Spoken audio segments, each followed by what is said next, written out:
নমস্কার, আপনাদের সামনে চলে এলাম অ্যাস্ট্রো রিসার্চার সুদর্শন। লগ্ন সাপেক্ষে গোচরফল বিচারে আজকের লগ্ন কর্কট। প্রথমেই আসছি স্টুডেন্টদের ক্ষেত্রে। জানেন, অন্তত এইচএস এর মধ্যে স্কুল স্টাডি বিচারা চতুর্থ হাউস থেকে কর্কটের লগ্নের সাপেক্ষে বৃহস্পতি হচ্ছে ষষ্ঠপতি এবং নবমপতি, বসে আছে কোথায়? একাদশে। সুতরাং স্টুডেন্টদের জন্য, আর চতুর্থপতি শুক্র বসে আছে দ্বিতীয়, স্টুডেন্টদের জন্য এই সময়টা ভালো যাবে, রেজাল্টের উন্নতি হবে, পড়াশোনার দিকে মন বসবে।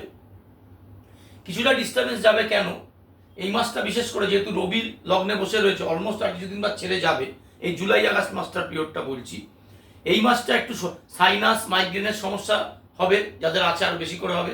চোখ নিয়ে কিছুটা ভুগবে, তার জন্য যেটুকু পড়াশোনায় বাধাপ্রাপ্ত হতে পারে, তার বেশি কিছু নয়। চলে আসুন তাদের হায়ার স্টাডিজে, অর্থাৎ গ্র্যাজুয়েশন বা যারা প্রফেশনাল হায়ার স্টাডিজ করছে। হায়ার স্টাডিজের নবমপতি সে বসে আছে দশমপতিকে নিয়ে লগ্নপতির নক্ষত্র একাদশে, অর্থাৎ তাদের জন্য খুব ভালো সময়, খুব শুভ সময়।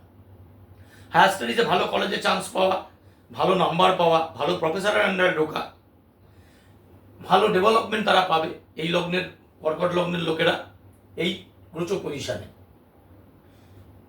যারা কর্ম প্রার্থী বা কর্ম খুঁজছেন, প্রথমে আসি চাকরি। ষষ্ঠ থেকে চাকরি বিচারে ষষ্ঠপতি বৃহস্পতি বসে আছে একাদশে।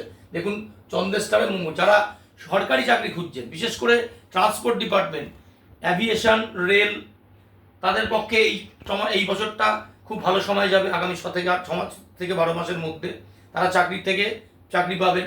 যারা হোটেল ম্যানেজমেন্ট সেক্টরে আছেন, যারা অ্যাডমিনিস্ট্রেটিভ সেক্টরে WBCS, UPSC এইসব রিলেটেড IAS IPS নিয়ে চেষ্টা করছেন, তারা সাকসেস পাবেন এই বৃহস্পতি ষষ্ঠপতি এবং নবমপতি বৃহস্পতি একাদশে থাকার কারণে। খারাপটা কি হতে পারে?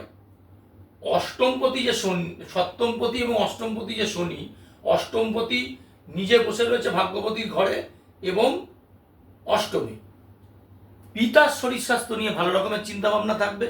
যাদের পিতার আয়ু আছে তারা ভুগবেন, যাদের আয়ু থ্রেট আছে তাদের কিন্তু লাইফ রিস্কের থ্রেটও থাকবে। আরেকটা জিনিস যেহেতু হবে, অষ্টমে শনি বসে আছে বৃহস্পতির নক্ষত্রে নিজের ঘরে, পাওয়ারফুল রেট্রোগ্রেশন। যারা গাড়ি ড্রাইভ করেন, গাড়ি চালান, যারা লোহা লক্ষণ নিয়ে কাজ করেন, মেটালিক এলিমেন্টস নিয়ে কাজ করেন, খুব সাবধান।